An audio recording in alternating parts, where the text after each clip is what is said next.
कर्मण्येवाधिकारस्ते मा फलेषु कदाचन मा कर्मफलहेतुर्भुर्मा ते संगोऽस्त्वकर्मणि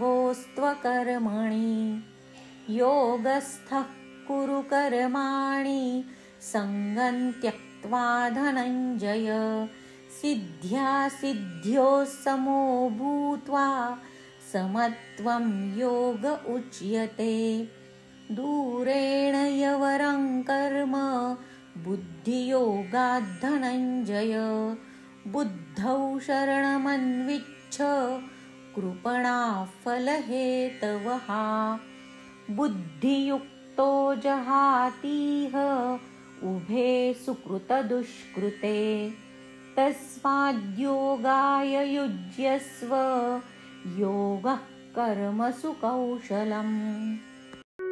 पुढे ते म्हणतात की तुला कर्म करण्याचाच अधिकार आहे, त्यांच्या फळाविषयी कधीही नाही.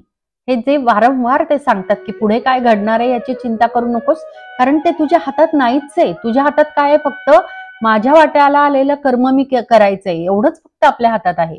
म्हणून तू कर्माच्या फळांची इच्छा करणारा होऊ नकोस, तसेच कर्म न करण्याचाही आग्रह धरू नकोस.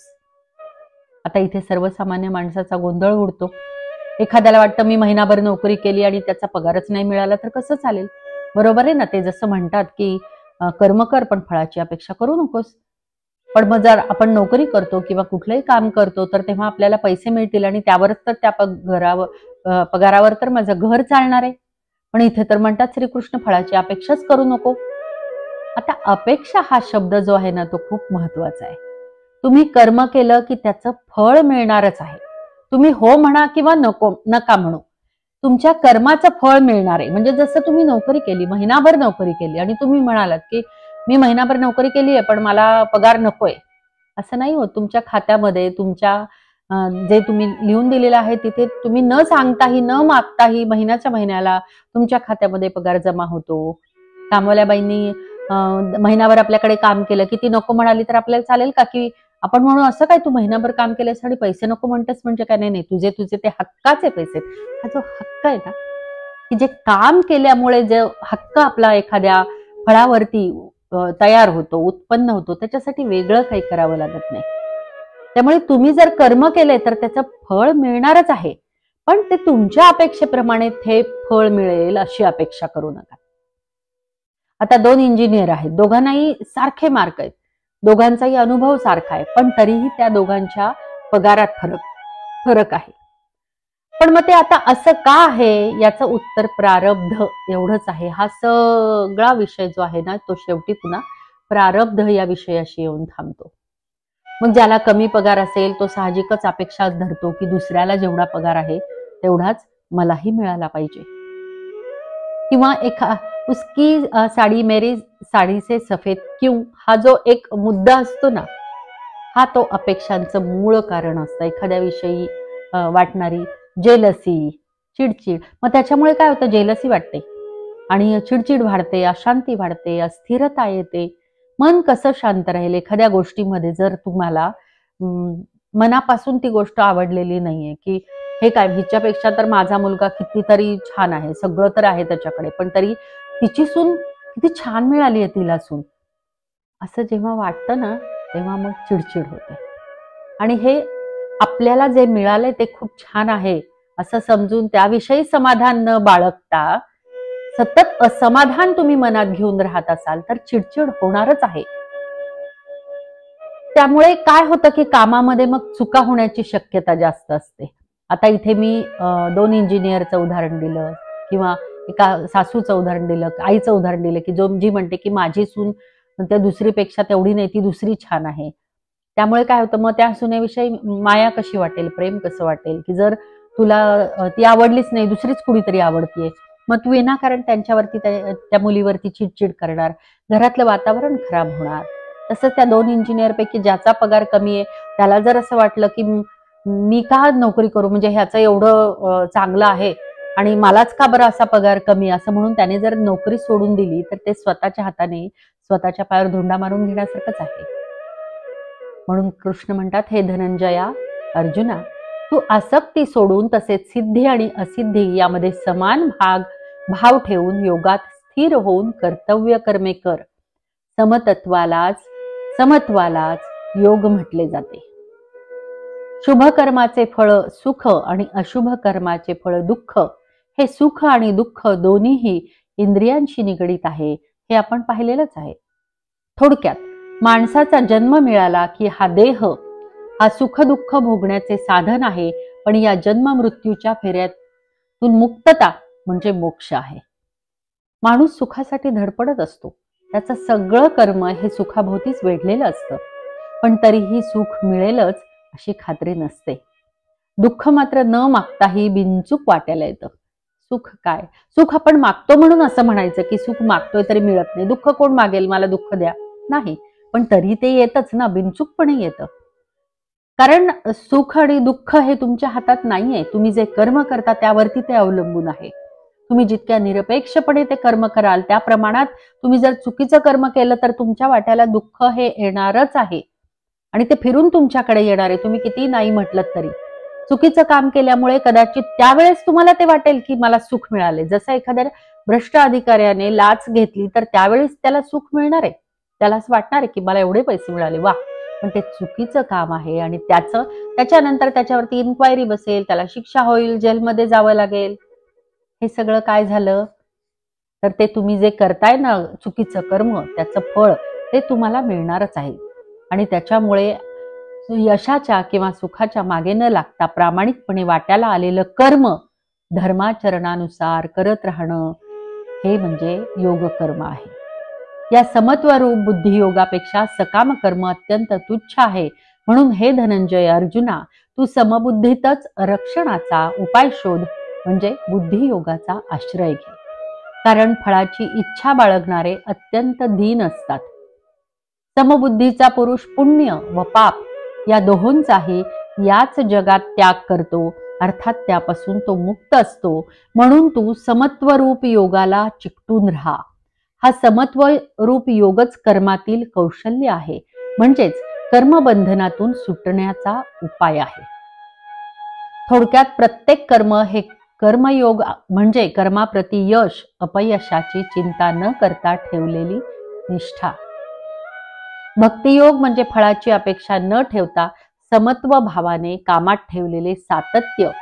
आणि ज्ञानयोग म्हणजे जे काम करणार आहोत त्या संबंधीचे पूर्ण ज्ञान, त्याचे कौशल्य असे असले पाहिजे. भक्ती ज्ञान यांच्या योगामुळेच कर्मयोग होतो. त्यातून आनंद तर मिळतोच, पण माणसाची प्रगतीही होते. इतकं जर काम केलं, कामात सातत्य ठेवलं, जे काम करणार आहोत त्याबद्दल तुम्ही स्वतःचं कौशल्य वाढवलं, त्याविषयी ज्ञान मिळवलं आणि परत फळाची अपेक्षा नाही केली, मी फक्त त्या प्रवासाचा आनंद घेणार आहे, काय यश मिळणार नाही. फळाची अपेक्षा करण्यात वेळ वाया घालवण्यापेक्षा आपल्या कामात आपण कसे श्रेष्ठ काम करता येईल याचा विचार माणसाने करावा. असं म्हणतात, माणूस जेवढा बुद्धिमान असतो ती स्वतःची जो बुद्धी तो वापरत नाही, जेवढी त्याची क्षमता असते तेवढी बुद्धी तो वापरत नाही. अगदी बुद्धिमान माणूस सुद्धा फक्त 15% आपल्या बुद्धीचा वापर करतो. आपली बुद्धी जी आहे ना ती नको त्या गोष्टींमध्ये आपण लावतो आणि कामामध्ये त्याच्यामुळे कमी पडते. म्हणजे हा कसा, ह्याने काय केलं, त्याचं काय आहे, त्याचं काम कसं आहे, माझं काम कसं आहे ते पहा ना, दुसऱ्याच्या कामात कशाला लक्ष घालायचं, त्याला किती पगार मिळतो, काय करायचंय, तुला किती मिळतोय ते बघ ना. तर ही जी बुद्धी आपण असं नको त्या ठिकाणी लावतो ना, जेलसीमध्ये, ईर्ष्या, एखाद्या विषयी चिडचिड, ह्या सगळ्या गोष्टीमध्ये आपली खूप एनर्जी वाया जात असते. आपल्याला असं वाटतं की माझं तर काहीच नाही, मी तर कोणाविषयी असा विचारच करत नाही, असं नुसतं म्हणताना म्हणायचं, पण प्रत्यक्ष हे जेव्हा तुमच्या डोक्यामध्ये असे नको ते विचार करतात त्यामुळे तुम्हाला तुमची जी एनर्जी आहे ना ती खूप जास्त त्याच्यामध्ये खर्च होत असते. आणि मग अशी जर तुमची एनर्जी वेस्ट झाली, तुमची बुद्धी पाहिजे तिथे नाही लागली गेली, तर मग प्रगती कशी होणार आहे. मग जर अशी प्रगती जर करायची असेल तर तुम्ही काय केलं पाहिजे हे श्रीकृष्ण सांगत आहेत. असं कर्मयोग वरती सांगितलं की ज्याच्यामध्ये बुद्धियोग पण आहे, भक्तियोग पण आहे, ज्ञानयोग, या तिन्ही योगांनी जे कर्म कराल ते म्हणजे योग कर्म. आणि या योगामुळे मनशांती मिळते. ही मनशांती आपल्या कामामधून मिळाली तर मग कामाचाही अर्थातच योग होतो.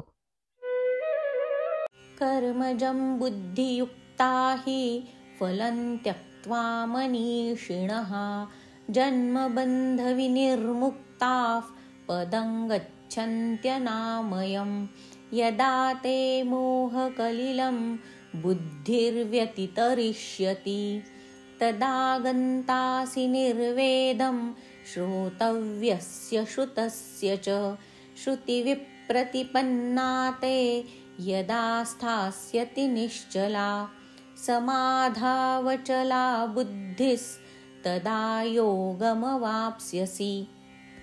पुढे श्रीकृष्ण म्हणतात की समबुद्धीने युक्त असलेले ज्ञानी लोक कर्मापासून उत्पन्न होणाऱ्या फळाचा त्याग करून जन्मरूप बंधनापासून मुक्त होऊन निर्विकार परमपदाला प्राप्त होतात.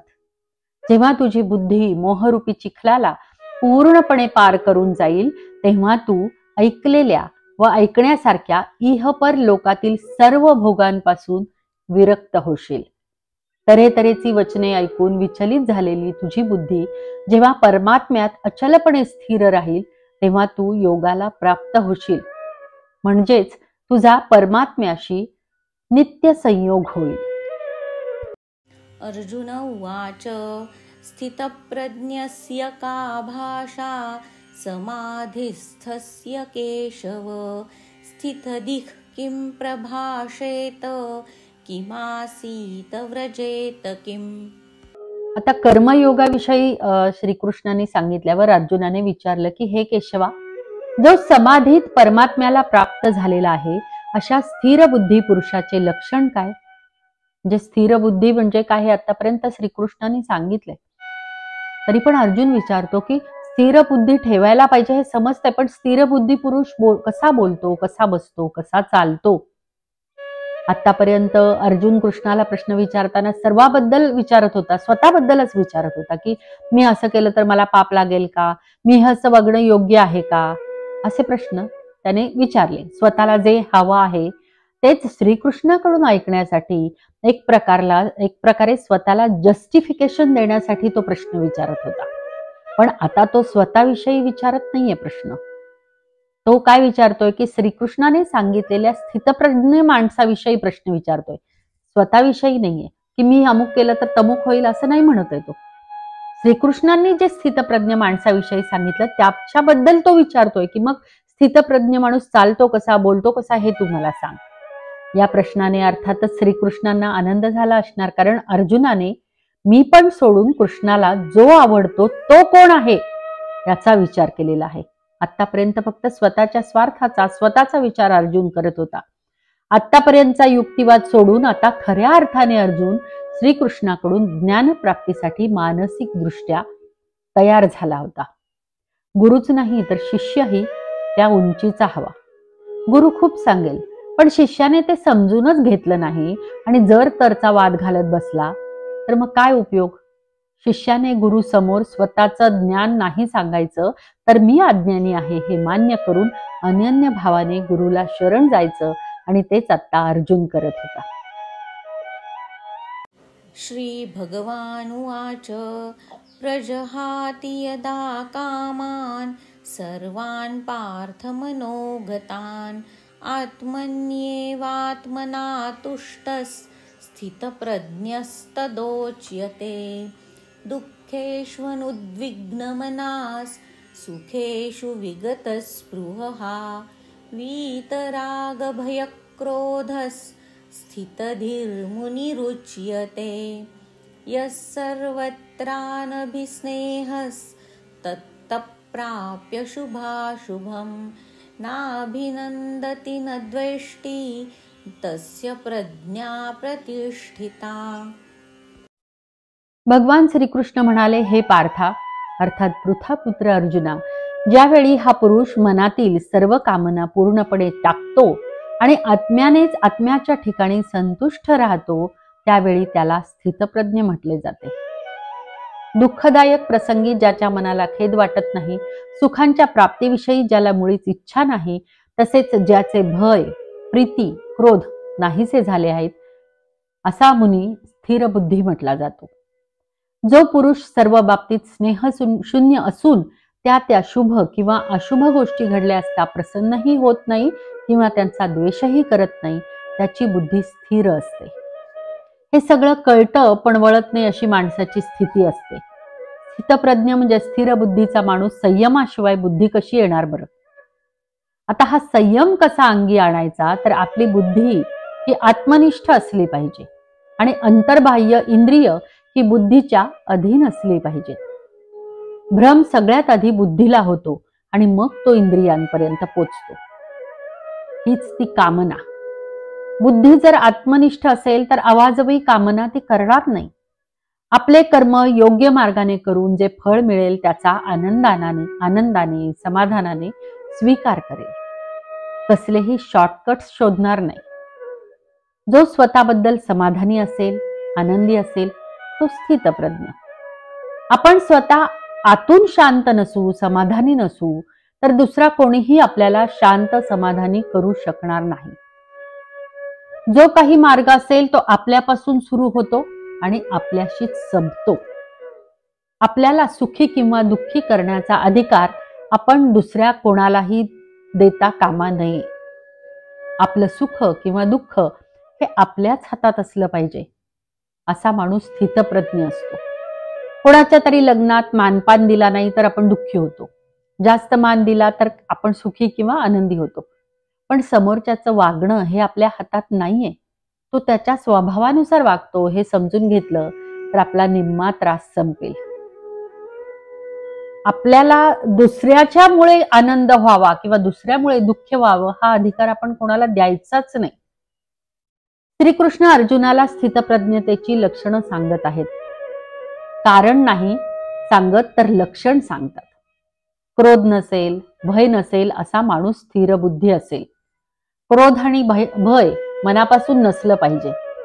आहे ते दाबून ठेवलं तर त्याचा अजून विपरीत परिणाम होईल. मानसिक आजार बळावेल. त्यामुळे क्रोध आणि भय या गोष्टींवर संयम ठेवता येत नाही. पण बुद्धी जर संयमित असेल तर भय वाटणार नाही, क्रोध येणार नाही. जसं सुख दुःख हे दुसऱ्या कोणावर अवलंबून नसलं पाहिजे तसंच क्रोध आणि भय हे सुद्धा दुसऱ्या कोणामुळे नसलं पाहिजे.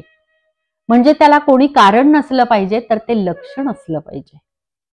त्यासाठी सगळ्यात आधी प्रामाणिकपणे मी कसा आहे याचा शोध घेतला पाहिजे. रोग माहिती असेल तरच त्यावर इलाज करता येईल ना. मला राग कशाने येतो, मला कशाची भीती वाटते हे जर आपण समजून घेतलं तर त्या प्रश्नांच्या मुळाशी जाता येईल आणि तेव्हाच त्याचं उत्तर मिळेल. त्यामुळे क्रोध आणि राग नसेलच असा माणूस सापडणार नाही. कारण इंद्रियांच्या विषययोगाने हे सगळं होणारच आहे. पण प्रश्नाच्या मुळाशी जाऊन त्यावर उपाय योजना करून राग आणि क्रोध ताब्यात ठेवणारा तो स्थितप्रज्ञ असं श्रीकृष्ण म्हणतात. यदा संहरते चायं कूर्मोऽङ्गानीव सर्वशः इन्द्रियाणीन्द्रियार्थेभ्यस्तस्य प्रज्ञा प्रतिष्ठिता विषया विनिवर्तन्ते निराहारस्य देहिनः रसवर्जं रसोऽप्यस्य परं दृष्ट्वा निवर्तते यततो ह्यपि कौन्तेय पुरुषस्य विपश्चितः इन्द्रियाणि प्रमाथीनि हरन्ति प्रसभं मनः तानि सर्वाणि संयम्य युक्त आसीत मत्परः वशे हि यस्येन्द्रियाणि तस्य प्रज्ञा प्रतिष्ठिता. श्रीकृष्ण म्हणतात, कासव सर्व बाजूंनी आपले अवयव जसे आत ओढून धरते त्याचप्रमाणे जेव्हा हा पुरुष इंद्रियांच्या विषयांपासून इंद्रियांना सर्व प्रकारे आवरून घेतो तेव्हा त्याची बुद्धी स्थिर झाली असे समजावे. आपण कासव बघितले आहे. त्याचे चारही पाय ते आत ओढून घेते तसं इंद्रियांना आपण आवर्त घेतलं पाहिजे. इंद्रिय आपल्याला माहिती आहेतच, पण इथे फक्त दृश्य इंद्रियांचा विचार नाही तर दृश्य इंद्रियांमागच्या अदृश्य इच्छा, आकांक्षा, वासनांचा आहे. जसं एखाद्या फिल्ममध्ये अगदी कामुक दृश्य आहे ते पाहायचं नाही म्हणून आपण डोळे मिटून घेतले, पण मनात तर ते दृश्य चालूच राहतं. डोळे हे बाह्य इंद्रिय झालं, पण त्यामागची दृश्य पाहण्याची जी कामना आहे ना, ते अदृश्य इंद्रिय. या इंद्रियांना आवर्त घेण्याबद्दल श्रीकृष्ण बोलत आहेत. हे एक उदाहरण झालं. अशा कामनांना जो आवरतो तो स्थितप्रज्ञ असं म्हणता येईल. इंद्रियांनी विषयांचे सेवन न करणाऱ्या पुरुषाचेही केवळ विषयच दूर होतात, परंतु त्यांच्या विषयींची आवड नाहीशी होत नाही. या स्थितप्रज्ञ पुरुषाची तर आसक्ती ही परमात्म्याच्या साक्षात्काराने नाहीशी होते. हे कुंतीपुत्र अर्जुना, आसक्ती नाहीशी न झाल्यामुळे ही क्षोभ उत्पन्न करणारी इंद्रिये प्रयत्न करीत असलेल्या बुद्धिमान पुरुषाच्या मनालाही जबरदस्तीने आपल्याकडे ओढून घेतात. म्हणून साधकाने त्या सर्व इंद्रियांना ताब्यात ठेवून चित्त स्थिर करून मनाला माझाच आधार देऊन ध्यानास बसावे. कारण इंद्रिये ज्या पुरुषाच्या ताब्यात असतात त्याची बुद्धी स्थिर असते. थोडक्यात श्रीकृष्ण फक्त बाह्य इंद्रियांबद्दल नाही तर अंतर इंद्रियांबद्दल सांगत आहेत, कामनांबद्दल सांगत आहेत, हे लक्षात घेतलं पाहिजे. आणि ही अंतर इंद्रिय ज्याचे चित्त स्थिर असते, ज्याची बुद्धी स्थिर होते, त्या पुरुषाच्या ताब्यात असतात आणि असा पुरुष स्थितप्रज्ञ असतो. आता ही गोष्ट अवघड वाटते ना, पण जेव्हा आपण बाह्य इंद्रियांचा विचार करू तेव्हा ही गोष्ट सोपी वाटते तुलनेमध्ये.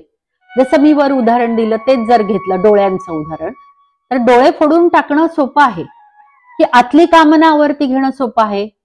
हा विचार केला की आपल्याला वाटेल की डोळे फाडणं अवघड आहे बाबा, त्याच्यापेक्षा आतली इंद्रिय आवर्ती घेणं जास्त सोपं आहे. तर त्यासाठी प्रयत्न करण्यासाठी जो माणूस उत्सुक होतो, उत्सुक असला पाहिजे, तो स्थितप्रज्ञ माणूस. ध्यायतो विषयान् पुंसः संगस्तेषुपजायते संगात् संजायते कामः कामात् क्रोधोऽभिजायते क्रोधात् भवति सम्मोहः सम्मोहात् स्मृतिविभ्रमः स्मृतिभ्रंशात् बुद्धिनाशो बुद्धिनाशात् प्रणश्यति रागद्वेषवियुक्तैस्तु विषयानिन्द्रियैश्चरन् आत्मवैश्यैर्विधेयात्मा प्रसादमधिगच्छति प्रसादे सर्वदुःखानां हानिरस्योपजायते प्रसन्नचेतसो ह्याशु बुद्धिः पर्यवतिष्ठते नास्ति बुद्धिर्युक्तस्य न चायुक्तस्य भावना न चाभावयतः शान्तिरशान्तस्य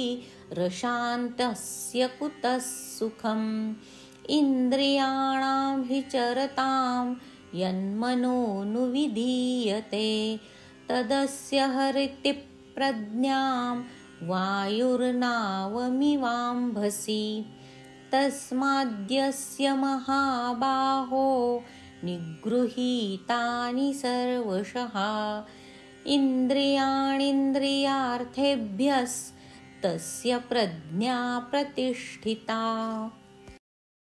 विषयांचे चिंतन करणाऱ्या पुरुषाची त्या विषयात आसक्ती उत्पन्न होते. आसक्तीमुळे त्या विषयांची कामना उत्पन्न होते. कामना पूर्ण झाल्या नाहीत की क्रोध म्हणजे राग येतो. फक्त बाह्य इंद्रियांचा हा विषय नाहीच. एखादी गोष्ट फक्त पाहिली तर विषय लगेच संपतो, पण असे होत नाही. रस्त्याने जाताना एखादा सुंदर ड्रेस किंवा एखादी वस्तू आपल्या नजरेस पडते. ती वस्तू किंवा ड्रेस आवडला नाही तर काहीच प्रॉब्लेम नाहीये, कारण ते आपण फक्त पाहिलंय बाह्य इंद्रियाने. ते पाहिलंय ते ठीक आहे, म्हणजे नोटीस नाही केलं आपण. नोटीस केलं तरी आवडलं नाही म्हणून आपल्याला काही विचारच नाहीये त्याचा. पण ती वस्तू हवीच. तो जर आवडला तर मग मनात विचार सुरू होतो, कामना, लालसा. ती वस्तू हवीच अशी लालसा मग उत्पन्न होते आणि ती घेण्यासाठी मग आपण प्रयत्न करतो. मग नाही घेणं जमलं तर मग अस्वस्थता, अशांती, बेचैनी, चिडचिड, त्रागा, असं हे सगळं चक्र आहे. रागामुळे अत्यंत मूढता येते, अर्थात अविचार उत्पन्न होतो. मूढतेमुळे स्मरणशक्ती भ्रष्ट होते. स्मरणशक्ती भ्रष्ट झाली की बुद्धीचा म्हणजे ज्ञानशक्तीचा नाश होतो आणि बुद्धीचा नाश झाल्यामुळे माणसाचं अधःपतन होतं. जे अप्राप्य असतं ना त्याचा मोह अधिक असतो माणसाला. एकदा ते मिळालं की त्याच्याविषयीची उत्सुकता संपते आणि मोहही संपतो. मिळत नाही म्हणजे काय, असा सूक्ष्म अहंकार असतो आपल्याला. त्यामुळे इच्छित गोष्ट मिळाली नाही की क्रोध येतो, विक्षिप्तपणा वाढतो. हा मोह का निर्माण होतो, तर जेवढा ती गोष्ट मिळताना अडचणी येतात, बाधा उत्पन्न होतात, तितकी त्याबद्दल आसक्ती निर्माण होते. एकदा का ती गोष्ट प्राप्त झाली की त्याबद्दलची आसक्ती कमी होते, मोह पण कमी होतो. मोह माणसाला आंधळ बनवतं, तर क्रोध माणसाला विक्षिप्त बनवतो, वेडा बनवतो. आणि जेव्हा माणसाचं चित्त आंधळ असतं तेव्हा त्याची स्मृती क्षीण होत जाते, भ्रष्ट होत जाते. परंतु अंतःकरण ताब्यात ठेवलेला माणूस आपल्या ताब्यात ठेवलेल्या राग द्वेषरहित इंद्रियांनी विषयांचा उपभोग घेत असूनही अंतःकरणाची प्रसन्नता प्राप्त करून घेतो. अंतःकरण प्रसन्न असल्यामुळे त्याची सर्व दुःखे नाहीशी होतात आणि त्या चित्त प्रसन्न असलेल्या कर्मयोग्याची बुद्धी तत्काळ सर्व गोष्टींपासून निवृत्त होऊन एका परमात्म्यामध्येच उत्तम प्रकारे स्थित होते. अंतःकरण म्हणजे आत्मा नाही, कारण आत्मा सर्वव्यापी आहे आणि अंतःकरण म्हणजे फक्त आत आहे, मनाच्या, शरीराच्या. पण आत्म्याच्या जवळ पोचण्यासाठी त्याचा उपयोग होऊ शकतो. परमात्म्याच्या जवळ पोचण्यासाठी अंतःकरणाचा उपयोग होऊ शकतो. अंतःकरण हे प्रत्येक जीवित माणसाजवळ असते आणि प्रत्येकाचे सारखेच असते, मग तो कुठल्याही जातीचा धर्माचा असू दे. अंतःकरण म्हणजे नैतिकता नाही. नैतिकता ही खूप समाज धर्म सापेक्ष अशी गोष्ट आहे. प्रत्येक धर्माची नैतिकतेची व्याख्या वेगळी असते, प्रत्येक समाजाची नैतिकतेची व्याख्या वेगळी असते. अंतःकरण मात्र एकच आहे, कारण ते आत्म्याच्या जवळच आहे. आत्म्याच्या जितकं जवळ तितकं शुद्ध अंतःकरण. जेव्हा अंतःकरण आत्म्याचा शरीर इंद्रियाच्या जवळ असतं तेव्हा ते अशुद्ध बनतं. कल्पना करा की एका बाजूला फुलांची बाग आहे आणि दुसऱ्या बाजूला कचरा कुंडी. या दोन्हीच्या मध्यभागी आपण आहोत. जेव्हा बागेच्या आपण जवळ जवळ जायला लागू तसं तसं हवा प्रसन्न वाटेल, हवेत सुगंध असेल. पण तेच जर आपण कचरा कुंडीच्या जवळ जायला लागलो तर हवेत दुर्गंधी जाणवेल आणि श्वास घ्यायला सुद्धा नकोसं वाटेल. अगदी तसंच आहे. मन आणि इंद्रिय न जिंकणाऱ्या मनुष्याच्या ठिकाणी निश्चयात्मक बुद्धी नसते आणि अशा अयुक्त माणसाच्या अंतःकरणात आस्तिक भावही नसतो. तसेच भावशून्य माणसाला शांती मिळत नाही. मग शांती नसलेल्या माणसाला सुख कुठून मिळणार? कारण ज्याप्रमाणे पाण्यात चालणाऱ्या नावेला वारा वाहून नेतो, त्याचप्रमाणे विषयात वावरणाऱ्या इंद्रियांपैकी मन ज्या इंद्रियांबरोबर राहते ते एकच इंद्रिय या अयुक्त पुरुषाची बुद्धी हिरावून घेते. म्हणून हे महाभाव, ज्याची इंद्रिये इंद्रियांच्या विषयांपासून सर्व प्रकारे आवरून धरलेली असतात त्याची बुद्धी स्थिर असते. इंद्रियांच्या झंझावातापासून जो मुक्त होतो तो स्वतः स्थिर बुद्धी असतो. या निशा सर्वभूतानां तस्यां जागर्ति संयमी यस्यां जाग्रति भूतानि सा निशा पश्यतो मुनेः आपूर्यमाणा मचलप्रतिष्ठं समुद्रमापः प्रविशन्ति यद्वत् तद्वत् कामायं प्रविशन्ति सर्वे स शान्तिमाप्नोति न कामकामी विहाय कामान्यः सर्वान् पुमांश्चरति निःस्पृहः निर्ममो निरहङ्कारः स शान्तिमधिगच्छति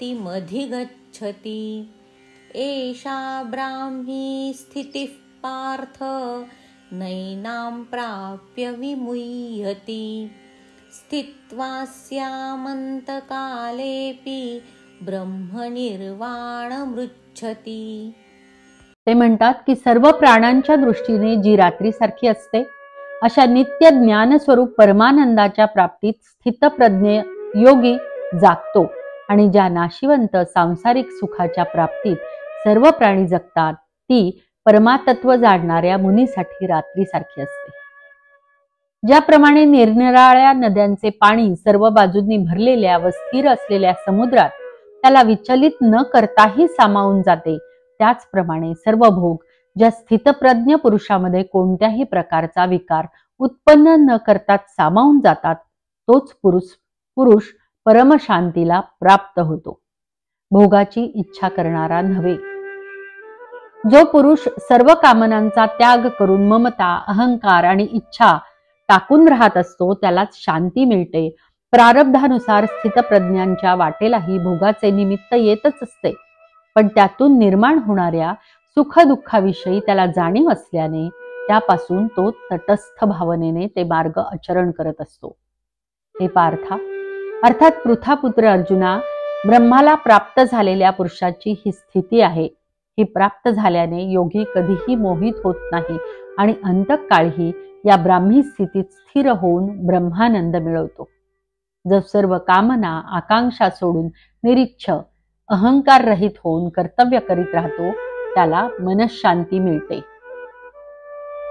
ओम हे परम सत्य आहे. याप्रमाणे श्रीमद भगवद्गीता रूपी उपनिषद तथा ब्रह्मविद्या आणि योगशास्त्राविषयी श्रीकृष्ण आणि अर्जुन यांच्या संवादातील सांख्ययोग नावाचा हा दुसरा अध्याय इथे समाप्त झालेला आहे. पुन्हा पुढच्या भागामध्ये तिसरा अध्याय घेऊन मी येईनच. तोपर्यंत जर हे माझं विवेचन तुम्हाला आवडत असेल तर जरूर माझं चॅनल सबस्क्राईब करा. आता ही खरी गंमत आहे बरं का, की म्हणजे गीतेमध्ये निष्काम कर्माबद्दल मी सांगते आणि मी तुम्हाला चॅनल सबस्क्राईब करायला सांगते. तर आता मी हे समजून घेतलेलं आहे की आपण भाग टाकत राहायचे. मला खरोखरच हे काम करताना अतिशय मनापासून आनंद मिळतोय आणि त्यामुळे मी हे भाग टाकत राहणार आहे. आवडलं तर लाईक करा. हे माझं काय म्हणूयात आपण त्याला, की माझ्या कर्माचं फळ मला मिळणारच आहे, हे मात्र मी नक्की समजून घेतलेलं आहे. धन्यवाद. श्री कृष्णार्पणमस्तु.